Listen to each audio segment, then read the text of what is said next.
Tension হয়ে আসছে, doctor বুঝতে আছে না বাবা ইসমাইল রে বাড়ি আসো নাকি, ভিতর থেকে উত্তর দেয় না। ইসমাইল আমার স্বামী বাড়িতে নেই, আপনি কি ডাকেন?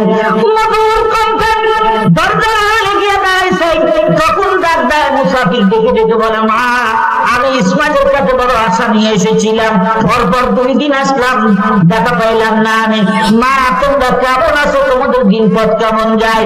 তখন পুত্রবধূ ডেকে বলে, আপনি কে গো? আপনারে আমরা চিনি না, আমার চাইতে সুখী মহিলা সারা বিশ্বের মধ্যে একটাও নাই। জোরে কনমার হাওয়া।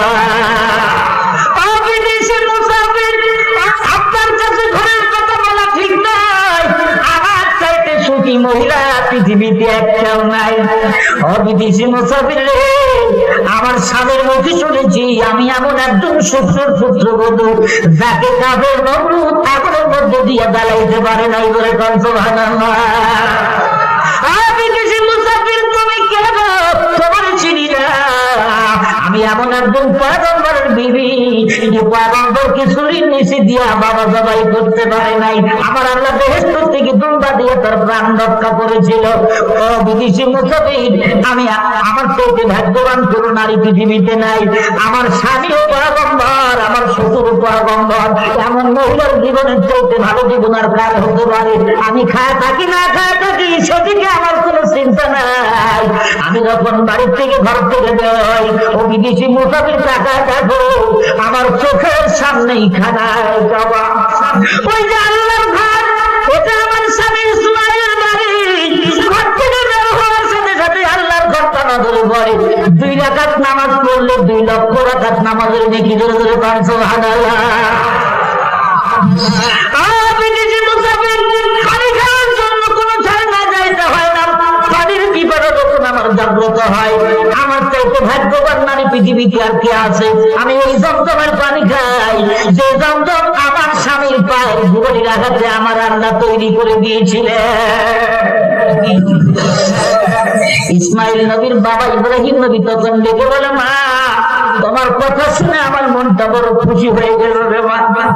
তোমার মতো পুত্রবধূ যারা আছে আমার শ্বশুর বড়ই ভাগ্যবান। আমি চলে গেলাম জঙ্গলের মানুষ দরবারের দিকে, আমি চলে যাচ্ছি রে মা দিকে। তখন পুত্রবধূ ডেকে বলে, আপনি কে গো? যাবেন না আপনি?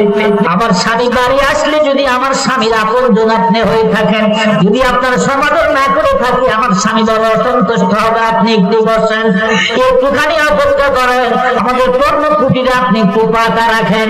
আল্লাহ পয়গম্বর একটু অপেক্ষা করলেন, দুধ আনিয়ে হাজির করলো। ইব্রাহিম পয়গম্বর দুধ খাইয়ে দোয়া করে বলে, মা তোমরা সুখে থাকো, আমি দোয়া করি তোমাদের ঘর আমার আল্লাহ সুখের করবেন। ইসমাইল নবী ইব্রাহিম নবী দেওয়ার সময় বলে, শোনো আমার তোমার স্বামী ইসমাইল বাড়ি আসলে বললো, পরদেশি একজন মুসাফির আমার বাড়িতে এসে বলে গেছে ঘরের চৌকাঠ এত সুন্দর মজবুত হয়েছে, জিন্দেগিতে আর চৌকাঠ বদনার লাগবে না। করে খান সুবহানাল্লাহ।